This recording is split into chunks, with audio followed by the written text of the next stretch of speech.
오늘의 말씀의 제목은 지난주와 똑같이 다윗의 집안에서 되풀이되는 죄.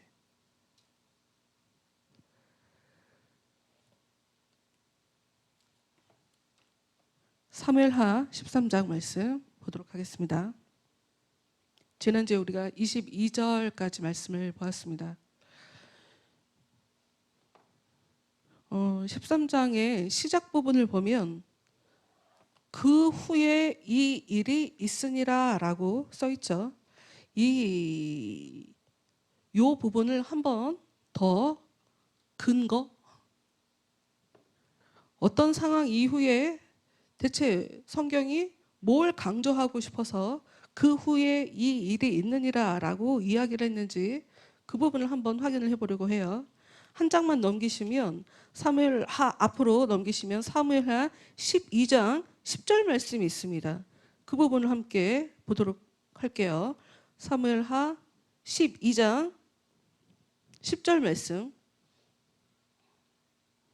이 부분은 죄를 지은 다윗에게 나단이 하나님께서 앞으로 어떻게 일을 하실지에 대해서 예언의 말씀을 주신 상황이에요.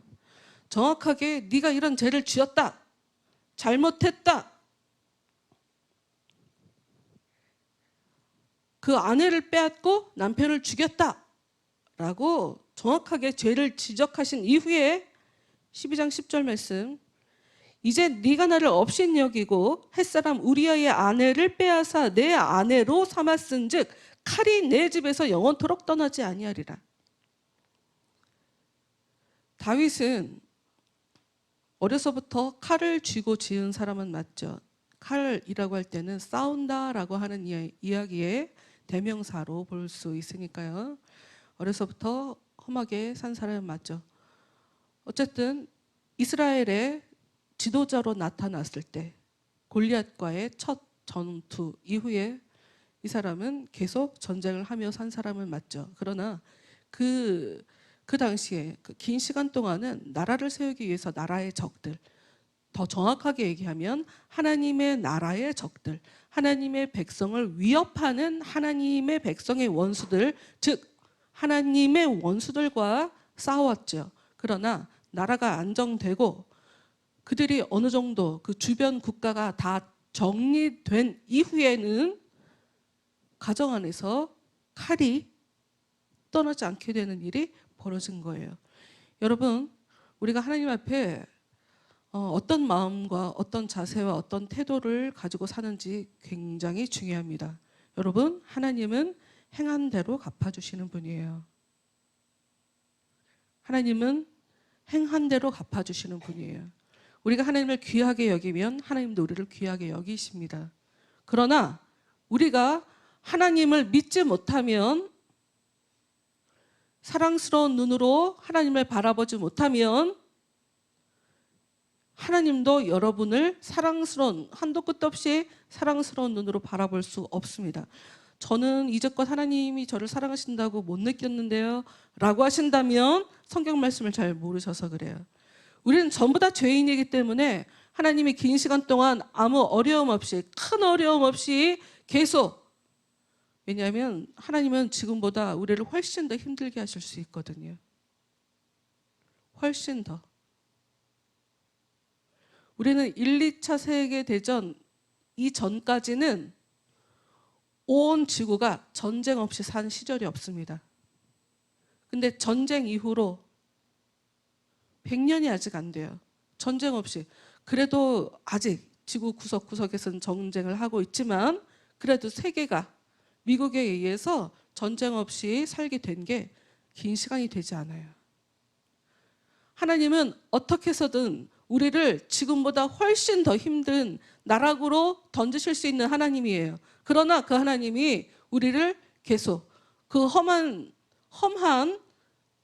상황에 던지지 않고 계속 바라봐 주신다는 거, 기다려 주신다는 거, 이게 지금 사랑받고 있다는 걸 여러분이 아셔야 돼요.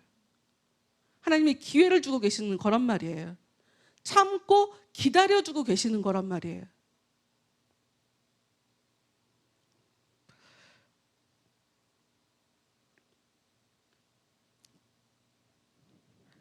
11절 말씀 보도록 하겠습니다. 11절. 이제 여호와께서 또 이와 같이 이르시기를 보라 내가 너와 내 집에 재앙을 일으키고 내가 내 눈앞에서 내 아내를 빼앗아 내 이웃들에게 주리니 그 사람들이 내 아내들과 더불어 백주에 동침하리라. 너는 은밀히 행하였으나 나는 온 이스라엘 앞에서 백주의 이 일을 행하리라 하셨나이다. 다윗이 지은 죄는 아무도 모르게 은밀하게 행해진 거였죠. 그러나 다윗이 행한 그 일을 여기 보면 내 이웃들이라고 써 있죠. 요때는 몰랐을 거예요. 다윗이 요 일을 저지른 것이 다윗의 아들이에요. 다윗의 아들이 이 일을 행합니다. 지금 요 말씀 백주 대낮에 너는 은밀하게 행한 것을 아무도 모를 거라고, 은밀하게 숨길 수 있을 거라고, 나만 보고 사람들은 모를 거라고 생각했던 그 일을 네 자식은 공개적으로 할 것이다, 이 얘기인 거예요. 자식인 줄 몰랐죠. 요 상황에 다윗은 그 일이 벌어지는 거예요. 나단이 예언의 말씀을 한 그 일이 이제 성취되고 있는 거죠. 다윗은 다시 한번 말씀드리지만 다윗은 자기의 인생을 통해 무엇을 배우고 있냐? 하나님의 역사를 계속 배우는 거예요. 자기가 한 번 죄 지은 것이 하나님 앞에 얼마나 큰 죄였으며 그 뒷감당을 자신뿐만 아니라 자신의 자식들에게 하나님께서 뒷감당을 하도록 만드는 그 하나님을 다윗은 평생 앞으로 배우게 되는 겁니다. 나는 뭐 수십 번 죄를 지었는데 하나님이 그냥 괜찮던데요? 나는 혼내지 않던데요? 똑같이 안 갚아주고 계시던데요? 이렇게 용감하게 얘기하실 수 있는 분 있나요? 안 갚아주고 있는지 어떻게 아세요, 여러분? 갚아주고 있는지 몰라요, 지금. 결정적으로 우리가 하나님과 원만한 관계를 잘 이루고 있다면 우리는 하나님의 마음을 알 거예요. 그리고 하나님이 믿어질 거예요. 하나님이 의지가 될 거예요. 하나님이 주시는 그 평안을 누리게 될 거예요. 그게 없다면 지금 하나님이 여러분에게 갚아주고 있는 것인지 몰라요. 순서로 따지면 나중에 보려고 했는데 이 말씀 먼저 봐야 될 것 같아요. 우리 갈라디아서 말씀을 함께 보도록 할게요.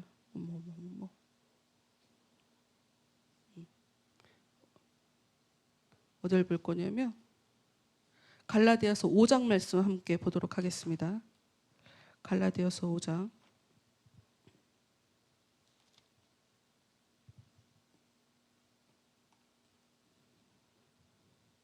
16절부터 한번 볼게요. 갈라디아서 5장 16절. 내가 이르노니 너희는 성령을 따라 행하라. 그리하면 육체의 욕심을 이루지 아니하리라. 굉장히 육체의 욕심. 이게 굉장히 어려운 말처럼 보이죠. 이게 무슨 얘기냐면 성령을 따라 살면 몸이 원하는 대로 살지 않게 된다는 얘기예요. 우리는 이 세상을 살면서 다윗은 몸의 욕구 그거 하나 못 넘어서 그 하나 죄 지은 것 때문에 지금 이 집안에 힘든 일이 벌어지고 있는 거거든요. 그 몸의 욕심, 욕정, 이게 왜 잠재워지지 않냐? 우리가 성령을 따라 살지 않기 때문이라는 거예요. 성령을 따라 살지 않기 때문에 내 몸이 원하는 대로 인간들이 살게 된다. 그러니까 성령을 따라 살아야 된다라고 지금 얘기하고 있는 거죠. 그러면서 17절, 육체의 소욕은 성령을 거스리고 성령은 육체를 거스르나니 이 둘이 서로 대적함으로 너희가 원하는 것을 하지 못하게 하려 함이니라. 말이 되게 어려운 것처럼 보이지만 성령을 따라 살면 절대로 육체의 욕심대로 살 수가 없다, 인간은. 그런 얘기예요. 네가 육체의 욕심대로 살기 때문에 성령을 따라 살 수가 없는 것이다. 지금 그 얘기를 하고 있는 거예요. 우리가 왜 하나님이 믿어지지 않아요? 우리가 왜 하나님이 느껴지지 않아요? 내 육체의 욕망만 내 삶에 중요한 것으로 여기며 살기 때문이에요. 내가 원하는 대로. 그게 나한테 왜 중요하지? 내가 왜 그걸 하고 싶어 하지? 내가 그거를 왜 자꾸 생각하지? 이런 걸 생각하지 않고 그저 그냥 내가 원하니까. 하와는 그냥 자기가 원했기 때문에 그걸 먹었던 거예요. 하나님이 먹지 말라고 했었어도.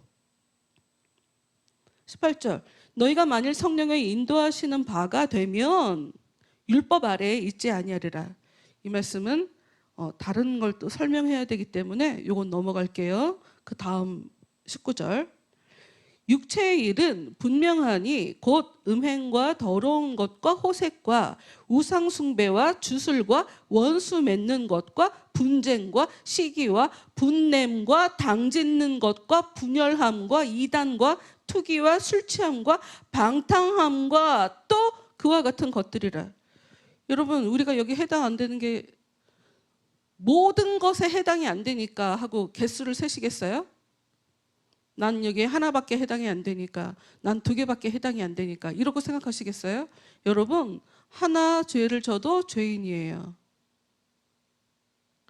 하나 죄를 져도 법정에 끌려가는 거예요. 한 사람을 죽여도 살인죄로 끌려가는 거예요. 난 하나만 졌으니까 다른 사람들은 2개, 3개, 4개, 5개 죄를 지으니까 나는 괜찮겠지. 그건 여러분 생각이에요. 여러분 착각이에요. 하나를 죄 져도 죄자예요. 다윗은 죄 한 번 져갖고 지금 집안에 피바람이 일어나고 있어요. 그런 기록을 우리는 보고 있어요.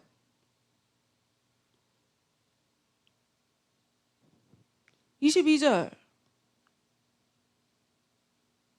오직 성령의 열매는 사랑과 희락과 화평과 오래 참음과 자비와 양선과 충성과 온유와 절제니. 이런 게 삶 속에서 나타나셔야 돼요.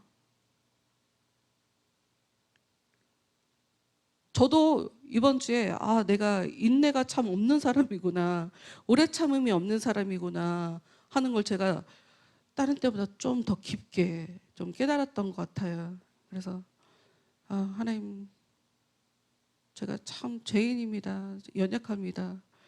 하나님 저를 불쌍히 여겨주세요. 제가 이러고 또 마음이 허물어지면서 또 기도를 했는데, 여러분 이런 것들이 나타나야 해요. 24절 볼게요. 그리스도 예수의 사람들은 육체와 함께 그 정욕과 탐심을 십자가에 못 박았대요. 욕심대로 살지 않는데요. 예수님의 사람들은, 기독교는 예수님을 믿는 사람들이 모이는 그런 종교예요. 예수님이 십자가에 못 박히신 그 십자가에 내 욕심과 내 탐심을, 내 정욕을 십자가에 못 박는 게 이게 예수님의 사람이라는 거예요. 그래서 우리는 죄를 짓지 않는 사람이 아무도 없어요. 삶 속에서 시기 안 하는 사람이 있고 화 안 내는 사람이 어디 있고, 너는 네 편, 나는 내 편 이러고 편 안 나누는 사람이 어디 있어요? 하죠. 너는 나랑 달라. 넌 나보다 못났어. 네가 못났으니까 그렇게 살지. 쯔쯔쯔. 우리 이런 거 안 하나요? 나만 하나? 하잖아요. 이런 거 하잖아요. 나만 잘난 척 하잖아요. 저만 하는 거 하나요? 질투 왜 안 합니까? 원수 맺는 거 하죠. 용서가 안 되는, 나한테 속상한 말 한마디 하면 그게 용서가 안 되는 연수 맺는 거 하죠. 우리가 전부 다 그게 다 회개할 거리인 거예요. 그게 다 마귀의 역사인 거예요. 성령으로 살지 않는다는 증거란 말이에요. 그게. 다시 사무엘하 13장 23절로 돌아가겠습니다. 사무엘하 13장 23절. 만 2년 후에 동생이 성폭행을 당하죠. 압살롬의 동생이 성폭행을 당해요. 암논에 의해서.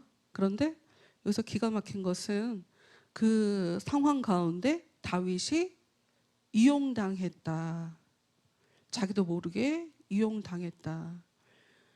그리고 일이 벌어진 이후에 그 다말이라고 하는 동생을 그렇게 좋아했던, 그렇게 사랑했던 암논, 왕위 서열 1위 차기 왕위 계승자인 암논이 자기 목적을 달성하고 난 이후에 오히려 누이를 더 미워하더라. 근데 그 일을 당한 다말이 속상해서 괴로움에 살고 있는 그런 상황에 그 엄마도 같은 압살롬이라고 하는 오빠가 가만히 있어라 하고 2년을 벌은 이후에 벌어진 일이에요. 만 2년 후에 에브라임 곁 바알 하솔에서 압살롬이 양털을 깎는 일이 있음에 압살롬이 왕의 모든 아들을 청하고 압살롬이 왕께 나아가 말하되 이제 종에게 양털 깎는 일이 있사오니 청하건대 왕은 신하들을 데리시고 당신의 종과 함께 가사이다 하니 왕이 압살롬에게 이르되 아니라 내 아들아 이제 우리가 다 갈 것 없다. 여러분 여기서 결론을 먼저 말씀드리자면 이 일로 자기 여동생 다말을 겁탈했던 암논만 죽거든요. 근데 압살롬이 처음에 계획한 걸 보면 아버지도 불러요. 모르겠어요. 성경이 그 많은 사람, 왕도 있고 왕자들도 다 같이 모인 자리에서 양털을 깎는 날은 축제의 날이에요. 잔치를 벌이거든요. 시끌벅적하겠지만 근데 그렇게 다 모인 자리에서 정말 암논만 죽이려고 했을까? 과연 압살롬이 자기 아버지를 죽일 계획이 없었을까 생각하게 돼요. 이후에 벌어진 일을 보면 어쩌면 이때 아버지도 죽이려고 하지 않았을까 하는 생각이 들어요. 어찌됐건 아버지가 아니다, 아니라고, 오히려 우리가 다 가면 네가 불편할 게 아니냐라고 하면서 25절 후반 보면 압살롬이 그에게 간청하였으나 그가 가지 아니하고 그에게 복을 비는지라. 간청을 하면서 아버지가 오시라고 얘기를 했지만 그냥 가지 않고 복만 빌어줬어요. 26절 압살롬이 이르되 그렇게 하지 아니하시려거든 청하건대 내 형 암논이 우리와 함께 가게 하옵소서. 왕이 그에게 이르되 그가 너와 함께 갈 것이 무엇이냐? 그렇죠. 굳이 형을 왜? 무슨 일이 벌어진지 알아요. 다윗은 혼내지도 않았죠. 제일 안타까운 부분인 것 같아요. 왜 혼내지 않았나? 다른 번역본, 다른 사본을 보면 암논이 맏아들이어서 다윗이 그를 사랑해갖고 암논의 마음에 걱정을 끼치지 않게 하려고 동생에게 그렇게 나쁜 짓을 했는데도 불구하고 혼내지 않았다고 써 있단 말이죠.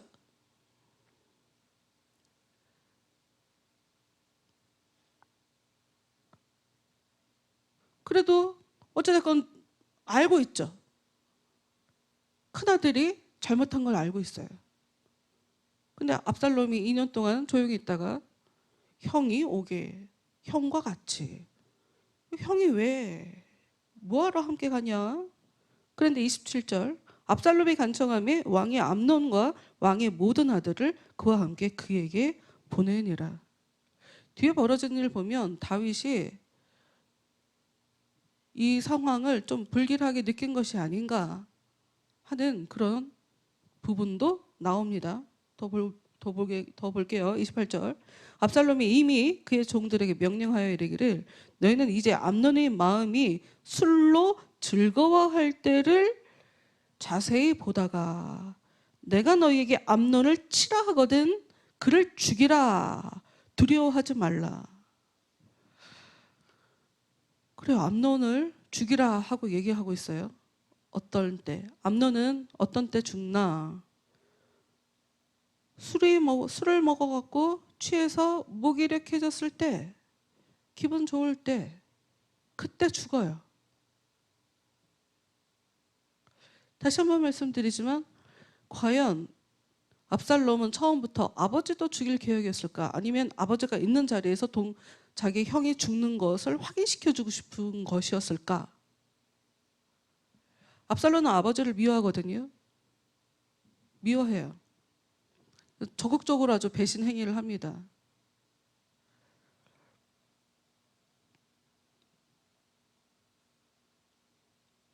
압살롬이 암논을 치라고 하는 자기 종들에게 하는 이야기 보면 하나님이 우리에게 하시는 말씀이에요. 두려워하지 말라. 내가 너에게 명령한 게 아니냐. 너희는 담대히 용기를 내라. 자기가 하나님이에요. 그렇죠. 하나님 자리에 앉은 거죠. 심판자의 자리에 앉아서 사람들에게 그렇게 명령을 하는 거죠. 하나님의 흉내를 내는 거죠. 29절. 압살롬의 종들이 압살롬의 명령대로 암논에게 행함에 왕의 모든 아들들이 일어나 각기 노새를 타고 도망하니라. 일이 벌어졌을 때 나머지 왕자들은 다 동생들이에요. 동생들이죠. 형 둘한테 그 일이 벌어진 거고 동생들이 다 도망을 해요. 30절. 그들이 길에 있을 때에 압살롬이 왕의 모든 아들들을 죽이고 하나도 남기지 아니하였다는 소문이 다윗에게 이름에, 소문이 왜 이렇게 나는지 모르겠어요. 분명히 하나만 죽었는데 소문은 다 죽었다 하고 전해진 거예요. 그 얘기를 듣고 31절. 왕이 곧 일어나서 자기의 옷을 찢고 땅에 들어 눕고 그의 신하들도 다 옷을 찢고 모셔선지라. 다윗은 아들 하나를 잃고 다시는 그 일이 반복될 거라고 생각을 하지 않았을 거예요. 옷을 찢고, 그때도 그랬죠. 그러나 또 이 일이 벌어지죠. 앞으로도 그 일은 또 벌어지죠. 32절. 다윗의 형 시므아의 아들 요나답이 아뢰어 이르되 내 주여 젊은 왕자들이 다 죽임을 당한 줄로 생각하지 마옵소서. 오직 암논만 죽었으리이다. 그가 압살롬의 누이 다말을 욕되게 한 날부터 압살롬이 결심한 것이니이다. 암논도 13장 3절 보면 요나답이라고 하는 친구가 있었다고 하면서 그 어드바이스를 해주잖아요. 코치를 해주잖아요. 죄를 짓는 코치가 있었어요. 그 사람 요나답이 시므아의 아들이라고 하는데 그 시므아예요. 32절. 다윗의 옆에도 그 시므아가 옆에서 그렇게 얘기를 하고 있네요. 아버지도 아들도 각각 왕자에게 이렇게 조언을 하는 그런 포지션을 가지고 있어요. 시므아가 얘기하죠. 2년 전 압살롬의 누이 다말을 욕되게 한 날부터 압살롬이 결심한 것이다. 아마 자기 아들한테 그런 얘기를 들었을 것으로 여겨지죠. 33절. 그러하온즉 내주 왕이여 왕자들이 다 죽은 줄로 생각하여 상심하지 마옵소서. 오직 암논만 죽었으리이다 하니라. 아무리 봐도 암논만 죽이려고 하는 계획을 다윗만 모르고 다 안 것은 아니었나 하는 생각도 드는 그런 부분이네요. 34절 말씀. 이에 압살롬은 도망하니라. 파수하는 청년이 눈을 들어보니 보아라 뒷산 언덕길로 여러 사람이 오는도다.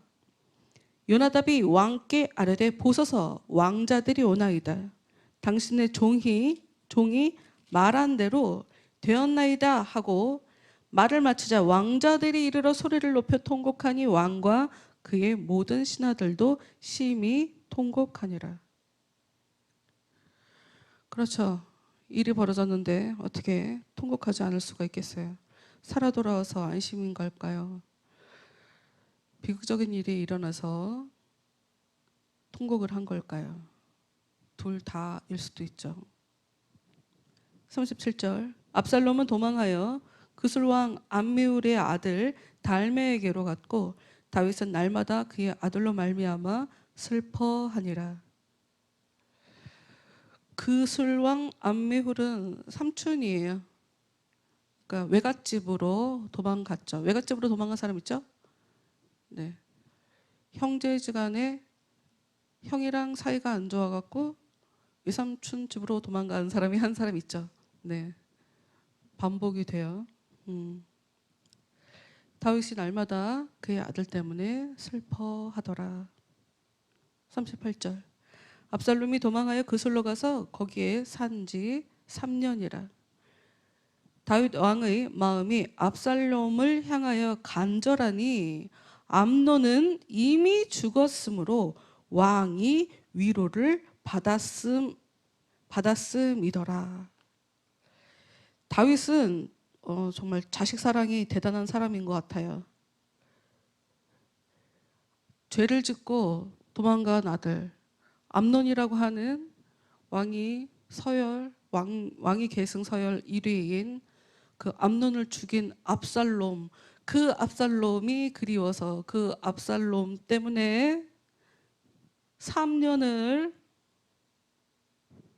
압살롬 생각을 하며 괴로워하는데, 여기 우리가 갖고 있는 이 성경 그 맨 마지막 39절 말씀 보면 이게 무슨 말인지 좀 어렵게 번역이 되어 있죠. 암논은 이미 죽었으므로 왕이 위로를 받았음이더라. 쉬운 성경으로 이렇게 써 있어요. 다윗 왕은 암논의 죽음으로 인한 슬픔이 가라앉자 이제는 압살롬이 매우 보고 싶어졌습니다. 이렇게. 여러분, 아들 하나가 죽었으니 그 다음 왕위 계승자는 압살롬이 될 가능성이 높아요. 그래서일까요? 압살롬은 머리도 있고 외모도 뛰어난, 겉모습이 굉장히 철저한 그런 사람으로 성경이 얘기를 하고 있거든요. 잘난 아들이어서 그런 걸까요? 그 상황에도 왜 아들을 죽였을까? 압살롬의 그 마음을 사실 다윗은 이해를 못하고 있는 것처럼 보여요. 그렇잖아요, 여러분.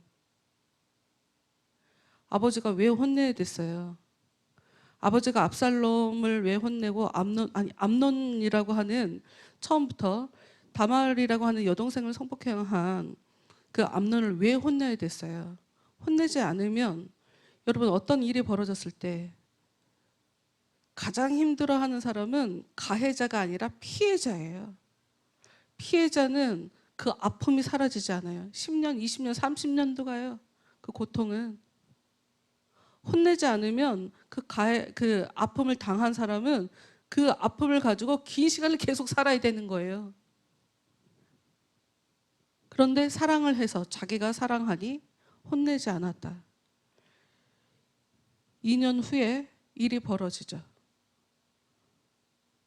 자기가 혼내지 않았던 암논을 직접 피해자인, 아픔의 당사자인 압살롬이 자기가 직접 처리를 하죠.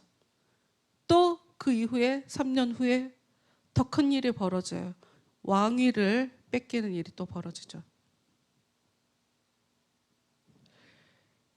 여러분, 우리가 베드로전서 4장 말씀을 함께 보도록 하겠습니다. 베드로전서 4장 말씀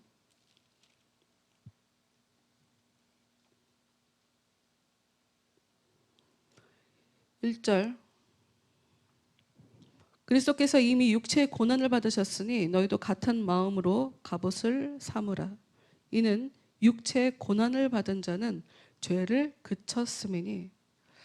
읽을 때마다 우리가 갖고 있는 성경은 참 말이 어렵다. 국어가 이렇게 어렵구나 하는 생각이 들어요.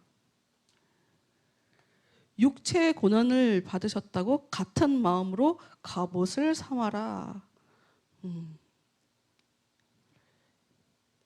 이게 무슨 말씀이냐면, 여러분 이 앞에 거 말고 이제 뒷부분, 이는 육체의 고난을 받은 자는 죄를 그쳤습니다. 요거가 이해가 되면 앞에도 이해가 돼요. 이게 무슨 얘기냐면, 고난을 겪은 사람이 죄와 관계를 끊은 사람이다라고 표현을 하고 있는데, 이게 무슨 얘기냐면, 여러분 우리의 삶 가운데 고난이 올 때 그게 어떤 의미냐, 성경에서는 그게 어떤 의미냐, 그 사람이 현재 갖고 있는 죄의 문제를 그 사람과 끊어내는 과정이라는 거예요. 다윗은 지금 왜 고난을 겪고 있어요? 하나님 앞에 죄에 대해서, 자기가 지은 죄에 대해서 다 결산한 것 같지만 남아있는 것, 또는 자식들에게, 후손들에게, 앞으로 믿음의 사람들에게, 하나님의 사람들에게, 너네들도 이런 죄를 지으면 너희들의 삶에 무서운 일이 벌어질 수 있어 라고 하는 걸 가르쳐줘야 되기 때문에 다윗은 대표로 더 크게 일을 겪는 거거든요. 그런데 보통의 사람들도 다 죄를 짓잖아요. 그들이 자신들의 삶에 고난이 올 때 이 일은 어떤 일이냐면, 내가 정말 죄인이다 라고 하는 것을 깊이 깨달으며 다시는 그 죄를 짓지 않게 하는 효과를 가지고 온다는 거죠. 그래서 예수님도 육체로 고난을 받았다. 그러니 너도 단단히 마음 먹어라, 이런 얘기예요. 예수님도 내 죄가 아니라 사람들의 죄를 감당해 주시기 위해서 예수님도 자신의 육체로 고난을 겪었다. 너도 똑같은 일이 벌어질 거다, 그런 얘기거든요. 이 얘기는 다른 얘기로 무슨 얘기냐면, 네가 너의 죄 문제가 해결이 안 되면 그 고난은 계속 반복될 거란 얘기예요. 계속 배워야죠. 고난을 통해서 내가 제대로 배우지 않았으면 더 큰 고난이 오는 거예요. 고난을 통해서 그 내 죄가 끊어지지 않으면 더 큰 고난이 오는 거예요. 그게 요한계시록 전체를 통해서 이야기를 하고 있어요. 갈수록 더 큰 고난이 오는 것. 목적은 무엇이냐? 회개하는 것, 하나님께 영광 돌리는 것, 이게 고난의 목적이거든요. 좀 더 읽어볼게요. 2절. 그 후로는 다시 사람의 정욕을 따르지 않고 하나님의 뜻을 따라 육체의 남은 때를 살게 하려 함이라. 여기 나와 있죠. 이제까지 사람은 자신의 정욕을 따라 살면서 죄를 짓는데, 고난을 통해서 더 이상 내 욕심을 따라 내가 살지 않겠다 하는 것을 제대로 배우면 남은 때는 이제 내가 하나님의 뜻을 따라 살아야지, 이렇게 생각하게 된다는 거예요. 좀 다르게 얘기해 볼까요? 여러분, 고난이라는 것이 우리한테 오는 것이 좋습니까? 안 오는 것이 좋습니까? 일단 결정적으로 고난은 내가 오란다고 오고 가란다고 가는 그런 것이 아니죠. 내 의지와 상관없이 환경을 통해서 그런 일이 벌어져요. 우리가 성경을 보면서 계속 알 수 있는 것은 무엇이냐? 하나님이 사람이 죄 지은 것을 갚아주시는 방식이에요. 어떻게 갚아주시냐? 하나님이 징벌을 하실 때 갑자기 위에서 천둥 벼락을 치는 그런 것이 아니라 사람이 어떤 선택을 하게 만들고 행동을 하게 만드는 거예요. 그걸 통해서 자연스럽게 징벌하시는 거죠. 정신 못 차릴 때 여자 보고 좋아하게 만드는 거예요. 저 여자 갖고 싶다라고 생각하게 만들어 버리는 거예요. 그리고 확실히 너 죄 졌지 하고 증거를 보여주신 이후에 너는 죄인이구나 하고 정확하게 이야기하신 이후에 아무 말 못하게 벌을 주시는 거예요. 너 죄졌잖아. 벌 받아야지. 이렇게 만드시는 거예요. 자연스럽게 선택하게 만들고 행동하게 만들고. 여러분, 성령은 우리가 아까 갈라디아서 말씀에서 봤죠.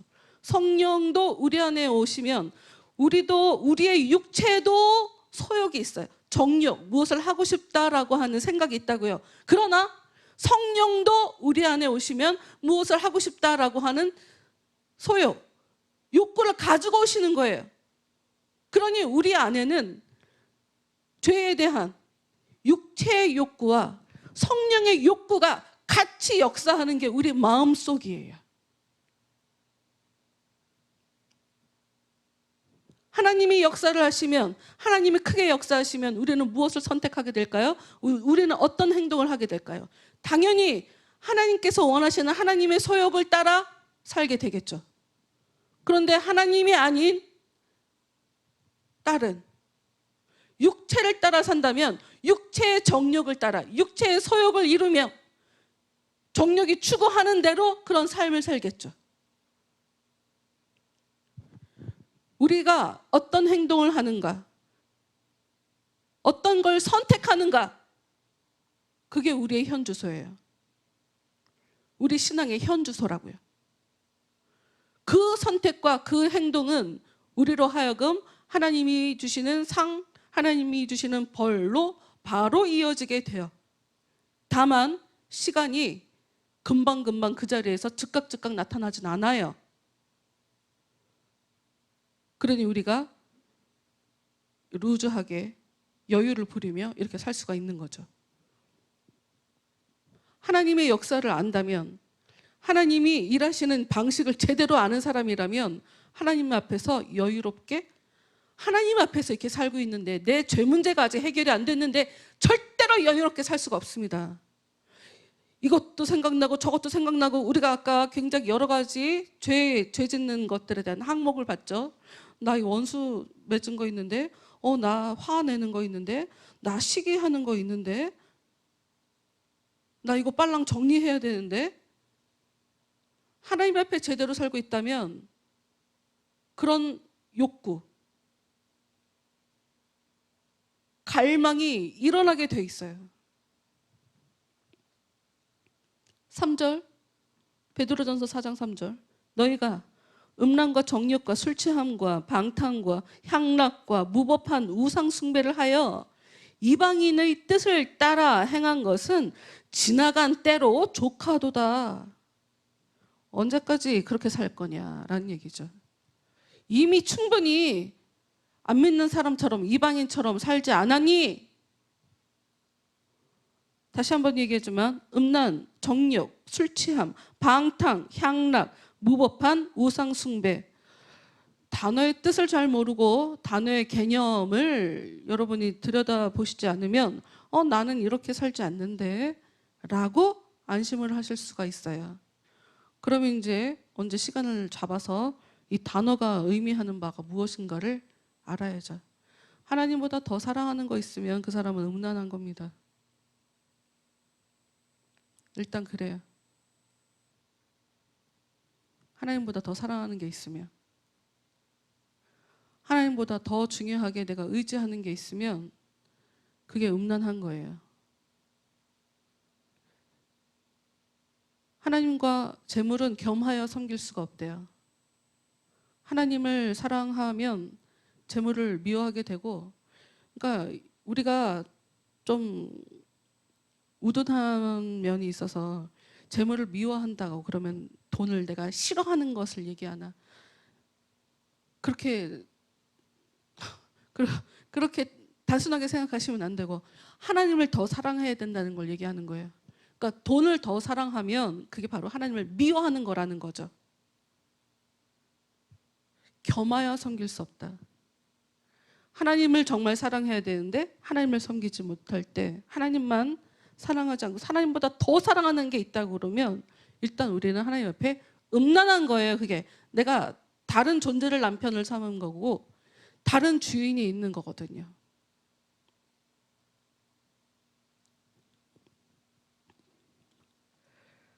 4절, 5절, 6절 읽고 기도하도록 하죠. 4절. 이러므로 너희가 그들과 함께 그런 극한 방탕에 다름질하지 아니하는 것을 그들이 이상히 여겨 비방하나 그들의 산자와 죽은 자를 심판하기로 예비하신 이에게 사실대로 고하리라. 이게 무슨 얘기냐면 안 믿는 사람들은 무슨 예수 믿는다고 이렇게 깨끗하게 깔끔하게 산다고 이상한 거 해다 이렇게 오히려 주를 믿는다는 이유로 단정하게 정숙하게 살려고 하는 사람들을 이상하게 본다는 거죠. 웃기네. 비방한다는 거죠. 그러나 그들은 하나님 앞에서 산자와 죽은 자를 심판하기로 예비하신 하나님은 언젠가 우리를 심판하실 것이기 때문에 살아있는 자도 죽어있는 자도 심판하실 것이기 때문에 자기들이 직접 그때 가서 저는 이런 죄를 졌습니다 하고 얘기하게 될 거라는 거죠. 6절 이를 위하여 죽은 자들에게도 복음이 전파되었으니 이는 육체로는 사람으로 심판을 받으나 영으로는 하나님을 따라 살게 하려 함이라. 이것을 설명하면 너무 멀리 가야 하기 때문에 그냥 쉽게 하나님은 산 자와 죽은 자를 심판하죠. 여러분 아까도 말씀드렸지만 고난이라는 것이 우리에게 오는 게 좋습니까? 안 오는 게 좋습니까? 라고 말씀드렸잖아요. 요 말로 설명을 하면 이해하기가 쉬울 것 같아요. 심판은 반드시 우리 삶에 오게 되어 있습니다. 우리가 살아서 죽어서. 하나님의 심판은 우리가 살아있을 때 겪는 게 좋은 거예요. 죽어서가 아니라. 우리가 살아서 있을 때 하나님의 심판을 겪는 게 좋은 거예요. 그게 뭐다? 고난이라는 것으로 우리 삶에 온다. 이게 왜 중요하냐? 영은 그 고난으로 인해서 우리의 영이 깨끗해질 것이기 때문이에요. 그 고난을 통해서 우리는 죄와 끊어질 것이기 때문이에요. 힘드니까 살기 위해서라도 더 이상 죄 짓지 않게 될 거기 때문이에요. 여러분, 우리는 수시로 죄 문제를 가지고 살죠. 죄 안 짓고 사는 사람이 어디 있어요? 저도 아까 내가 참 인내가 없구나. 내가 죄인이구나. 부족하구나. 저도 수시로 저의 연약함을 가지고 하나님께 기도해요. 죄 안 짓고 사는 사람이 어디 있습니까? 깨끗한 사람은 없어요. 우리는 전부 다 죄인이죠. 그러니 우리가 우리의 삶 가운데 관심을 기울여야 할 것은 저도 저를 돌아볼 때 이제 와서 뭘 어쩌란 말인가 이러고 포기한 부분들이 있어요. 이거는 하나님이 정말 원하는 것이 아니고 더군다나 우리가 힘쓰고 애쓰고 노력하고 결단하고 아무리 바라고 소원해도 주님 바깥에서는 주님이 원하시는 대로 깨끗하게 절대로 살 수가 없습니다. 은혜가 우리한테 와야 은혜가 성령께서 우리 안에 역사를 해주셔야 우리의 죄를 짓고 싶어하는 이런 욕망들이 눌려지면서 그리고 양심도 살아나고 이러면서 하나님께서 원하시는 대로 살 수 있게 되는 거거든요. 그러니 우리는 계속 하나님께 하나님의 마음을 달라고 그걸 기도해야 돼요. 하나님의 마음. 말은 하나님의 마음이라고 얘기하지만 가로 열고 하나님의 힘, 성령의 능력 뭐 이런 거라고 볼 수가 있을 것 같아요. 때로는 다른 사람을 사랑할 수 있는 뭐 그런 마음 뭐 이런 것도 얘기할 수 있고요. 각자 자신의 마음을 하나님 앞에 하나님 저는 죄인입니다. 하나님 저에게 하나님 은혜를 주옵소서 이렇게 생각하시면서 우리 주님 마음 내게 주셔서 다 같이 찬양하도록 하겠습니다.